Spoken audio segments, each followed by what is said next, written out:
This is Anirudh and welcome back to my YouTube channel. तो आज की इस वीडियो में हम करने जा रहे हैं चैप्टर 4 की स्टार्टिंग।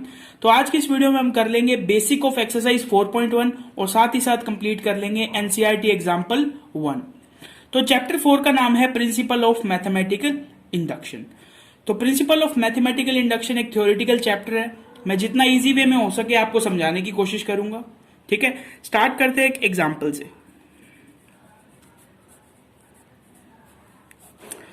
सो क्लास 10th में आपने अर्थमेटिक प्रोग्रेशन का कंसेप्ट पढ़ा होगा। उसके अंदर आपको क्या दिया होता था, अगर आपको कोई एक सीरीज दी हुई है जैसे 1 2 3 4 टिल 100, तो आप क्या कर सकते थे, इसके बीच में कोई भी टर्म निकाल सकते थे और साथ ही आप इस पूरी सीरीज का सम भी फाइंड कर सकते थे। कैसे?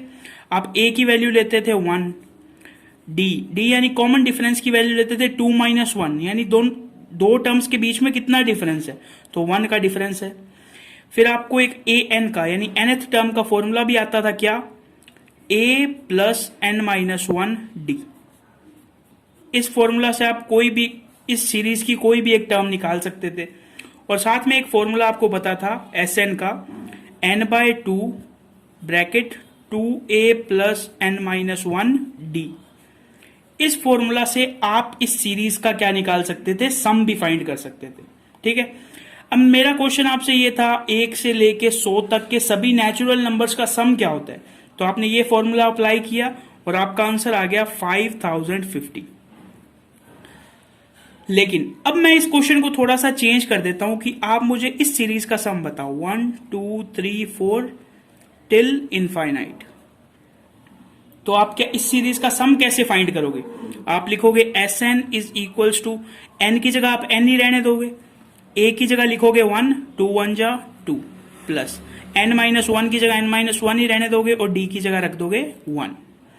इसका आंसर देखो क्या आएगा, n/2 ब्रैकेट 2 प्लस n - 1 को जब मैं 1 से मल्टीप्लाई करूंगा तो n - 1, इस 2 में से इस 1 को माइनस करूंगा तो मेरे पास बच जाएगा n + 1 और नीचे क्या पड़ा है 2। यानी अगर मैंने आपको कोई भी एक इनफाइनाइट सीरीज दे दी और उसका सम निकालने को बोला तो आपका सम क्या आया, n की टर्म्स में आया। यहां n क्या है, कोई भी एक इंटीजर है या कोई भी एक नेचुरल नंबर है। यानी n की जगह आप मान लो 10 रखोगे या n की जगह आप 100 रखोगे तो आपके पास यही आ जाएगा, यानी फर्स्ट 100 टर्म्स का सम। n की जगह आप 200 रखोगे तो मतलब फर्स्ट 200 टर्म्स का सम। लेकिन अब बात चल रही है हमारी मैथमेटिकल इंडक्शन पे। तो मैंने आपको बोला 1 square 2 square 3 square 4 square till infinite. इसका सम क्या होगा, ये आप कैसे निकालोगे? तो यहां आपका जो एपी वाला कंसेप्ट है वो तो फेल हो जाएगा। क्यों? क्योंकि एपी के लिए कॉमन डिफरेंस सेम होना चाहिए। 1 का स्क्वायर 1, 2 का स्क्वायर 4 एंड 3 का स्क्वायर 9। तो ये देखो कॉमन डिफरेंस तो सेम नहीं है। 1 और 4 में 3 का डिफरेंस है, 4 और 9 में 5 का डिफरेंस है। यानी यहां पे हम एपी का कंसेप्ट तो नहीं लगा सकते। तो यहां पे इस फॉर्मूला को प्रूव करने के लिए, जैसे इसका जो सम आता है वो होता है n + 1 2n + 1 डिवाइड बाय 6। ये क्या आता है, इस सीरीज के सम की वैल्यू है। जैसे 1 से 1 2 3 4 टिल इनफाइनाइट तक का सम कितना आया, n × n + 1 डिवाइड बाय 2। इसी तरह इस सीरीज का सम कितना आता है, n + 1 2n + 1 डिवाइड बाय 6। तो इस स्टेटमेंट को, इस फॉर्मूला को आप प्रूव कैसे करोगे? तो इस फॉर्मूला को प्रूव करने के लिए आपको चाहिए मैथमेटिकल इंडक्शन। 3 स्टेप में आप इस फॉर्मूला को प्रूव कर सकते हो। पहला स्टेप है आप n = 1 पे एक वैल्यू फाइंड करोगे। फिर आप n = k पे कोई एक वैल्यू फाइंड करोगे और फिर आप वैल्यू फाइंड करोगे n = k + 1 के लिए। तो हम अज्यूम करेंगे कि n = k पे जो हमारी ये स्टेटमेंट है ये ट्रू है। फिर हम n = k + 1 के लिए फाइंड करेंगे। और प्रिंसिपल ऑफ मैथमेटिकल इंडक्शन हमें यही कहता है कि अगर कोई स्टेटमेंट n = k के लिए ट्रू है तो वो n = k + 1 के लिए भी ट्रू होगी। क्या आपको चीज समझ में आ गई? इसे और अच्छी तरह समझने के लिए हम करते हैं एनसीईआरटी एग्जाम्पल 1। सो ये देखो आप एग्जाम्पल नंबर 1। एग्जाम्पल नंबर 1 में हमें क्या दिया हुआ है, for all n is greater than equal 1 prove that 1 square plus 2 square plus 3 square plus 4 square till n square is equals to n plus 1 2n plus 1 divide by 6। तो इस चीज को आप एपी वाले कंसेप्ट से तो प्रूव नहीं कर सकते। क्यों? क्योंकि यहां पे कॉमन डिफरेंस सेम नहीं है। 1 4 9 और 1 और 4 में कॉमन डिफरेंस कितने का है? 3 का। 4 और 9 में कॉमन डिफरेंस 5 का। तो हम यहाँ एपी का कंसेप्ट नहीं लगा सकते, यानी अर्थमेटिक प्रोग्रेशन नहीं लगा सकते। तो इस चीज को हम प्रूव करेंगे प्रिंसिपल ऑफ मैथमेटिकल इंडक्शन से। तो 3 स्टेप बताए थे। सबसे पहला क्या था? n इज इक्वल्स टू 1 पे आपको वैल्यू फाइंड करनी है। इससे पहले भी हमें एक काम करना है। इस पूरी चीज को हम एक स्टेटमेंट मान लेंगे। तो लिखेंगे लेट द गिवन स्टेटमेंट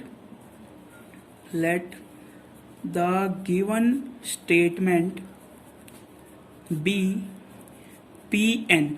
तो स्टेटमेंट को किससे शो करते हैं? पी ऑफ एन से। आप एन की जगह 1 रखोगे यानी P1 को क्या बोलेंगे? n इज इक्वल्स टू 1 पे क्या स्टेटमेंट है। Pk को क्या बोलेंगे? n is equals to k पे क्या स्टेटमेंट है। तो किसी भी स्टेटमेंट को हम लिखते हैं Pn से। इसको कुछ इस तरह लिखेंगे Pn dot dot 1 square plus 2 square plus 3 square plus 4 square plus till n square is equals to हमें दिया हुआ है n plus 1 2n plus 1 divide by 6।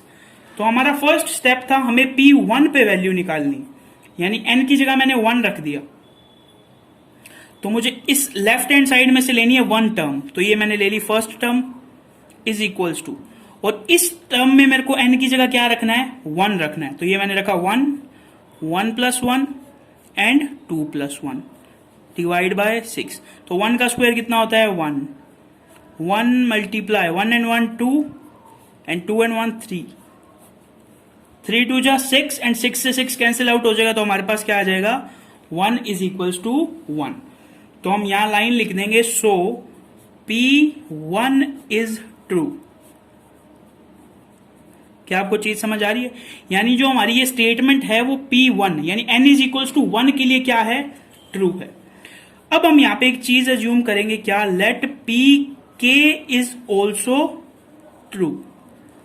ये हमने क्या अज्यूम कर ली कि आप n की जगह 1 रखोगे तो ये ट्रू आएगी, n की जगह 2 रखोगे तो भी ये ट्रू आएगी। तो हमने सपोज n की जगह k रख लिया, तब भी ये क्या आ गई? ट्रू आ गई। तो मैं n की जगह क्या रखूंगा? k। तो मेरी Pk स्टेटमेंट क्या बन जाएगी? 1 square plus 2 square plus 3 square plus 4 square plus कहां तक जाऊंगा मैं? n की जगह रखना है मेरे को k स्क्वायर, और राइट हैंड साइड में भी मैं रख दूंगा k plus 1 2k plus 1 divide by 6। इसे मैं मान लूंगा इक्वेशन नंबर फर्स्ट।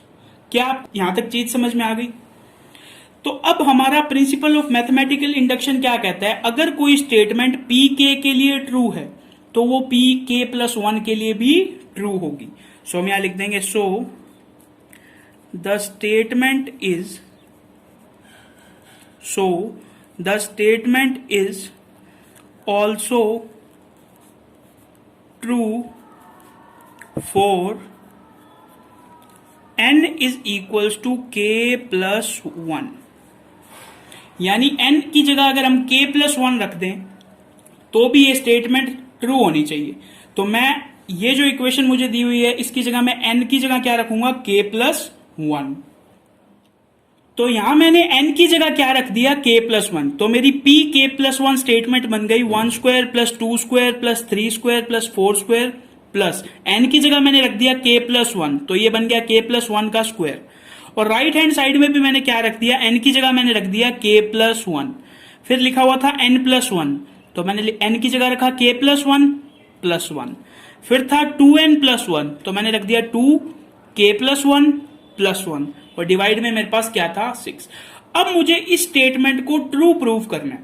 अगर ये स्टेटमेंट ट्रू प्रूव हो गई तो इसका मतलब है जो Pn स्टेटमेंट है वो भी ट्रू है। तो हम किसी भी चीज को प्रूव करना होता है तो उसकी लेफ्ट हैंड साइड उठाते हैं। तो लिखेंगे by LHS। Left hand side मुझे दी हुई है 1 square plus 2 square plus 3 square plus 4 square plus dot dot dot k square plus k plus 1 का स्क्वायर। अब आप पूछोगे सर ये के स्क्वायर कहां से आया, जैसे यहां पे लिखा हुआ है 4 का स्क्वायर, तो 4 से पहले 3 का स्क्वायर तो डेफिनेटली है। 4 बेसिकली क्या है, 4 बेसिकली है 3 प्लस 1, यानी अगर यहां 3 लिखा हुआ है तो उसके आगे क्या लिखा होगा, 3 प्लस 1 का स्क्वायर। इसी तरह सपोज यहां पे k लिखा हुआ है तो इसके आगे क्या लिखा होगा, k प्लस 1 का स्क्वायर। अगर इस एपी में 4 स्क्वायर लिखा हुआ है तो इसका मतलब है 3 स्क्वायर तो वहां पे डेफिनेटली लिखा हुआ है। इसी तरह मैंने यहां पे क्या अज्यूम किया, अगर k प्लस 1 का स्क्वायर लिखा हुआ है तो इसका मतलब है k स्क्वायर तो डेफिनेटली लिखा हुआ है। अब आप इतनी टर्म की वैल्यू देखो, इतनी टर्म की वैल्यू आपको इक्वेशन 1 में लिखी हुई है। इक्वेशन 1 में क्या लिखा हुआ है, k plus 1 2k plus 1 divide में कितना है 6, और प्लस में ये हमारे पास एक वैल्यू पड़ी है k प्लस 1 का स्क्वायर। अब मैं इसका एलसीएम लेके सॉल्व करता हूं तो मेरे पास आएगा k plus 1 2k plus 1 plus 6k plus 1 का स्क्वायर डिवाइड बाय 6। अब मैं न्यूमरेटर में से k प्लस 1 ले लेता हूं कॉमन, तो मेरे पास ब्रैकेट में बच जाएगा k 2k plus 1 plus 6k plus 1। यहाँ पे k प्लस 1 का स्क्वायर था तो मेरे पास क्या बच गया, k प्लस 1, और डिवाइड में मेरे पास चल रहा है 6। क्या आपको क्वेश्चन यहां तक समझ में आ गया? अब नेक्स्ट स्टेप क्या करेंगे, ये जो ब्रैकेट है इसे सॉल्व करके क्वाड्रेटिक इक्वेशन बनाएंगे। k plus 1 2k square plus k plus 6k plus 6 divide by 6। तो इसको जब मैं सॉल्व कर दूंगा तो मेरे पास आएगा k plus 1 2k square plus 7k plus 6 divide by 6। तो ये बन गई है क्वाड्रेटिक इक्वेशन। अब मुझे इसके फैक्टर करने, 7k के मैं ऐसे क्या फैक्टर करूं जिनको मल्टीप्लाई करने पे 6 2 जा 12 आए। तो 3 और 4 दो ऐसे नंबर हैं जिनका मल्टीप्लाई करने पे 12 आता है और ऐड करने पे 7। तो मैं 7k को ब्रेक कर लूंगा किसमें, 4k एंड 3k में। तो 2k square plus 4k plus 3k plus 6 divide by 6। 7k को मैंने किस में ब्रेक कर लिया, 4k एंड 3k में। अब देखो नेक्स्ट स्टेप क्या करते हैं, k प्लस 1 का मैंने लिखा k प्लस 1 ब्रैकेट में, 2k कॉमन ले लिया तो ब्रैकेट में बच जाएगा k प्लस 2, और इधर से मैंने 3 कॉमन ले लिया तो ब्रैकेट में बच जाएगा k प्लस 2 डिवाइड में कितना चल रहा है 6। ये देखो ये मेरे पास आ चुकी है राइट हैंड साइड, आपने गौर करा हो तो k प्लस 1 और k प्लस 2 और फिर लिखा हुआ है 2k प्लस 3।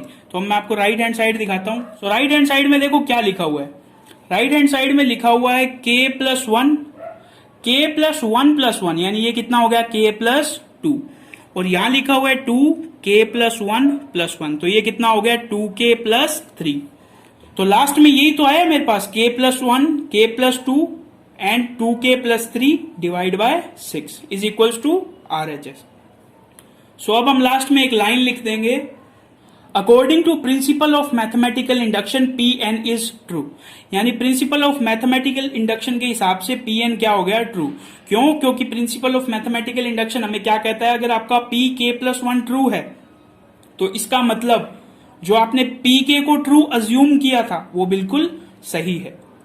तो बस आज की वीडियो में इतना ही रखते हैं। अगर आपको ये वीडियो पसंद आई हो तो इस वीडियो को एक लाइक जरूर कर देना और इसे अपने फ्रेंड्स एंड क्लासमेट के साथ शेयर भी कर देना। तो बस आज की वीडियो में इतना ही, मिलते हैं नेक्स्ट वीडियो में, तब तक के लिए थैंक्स फॉर वॉचिंग।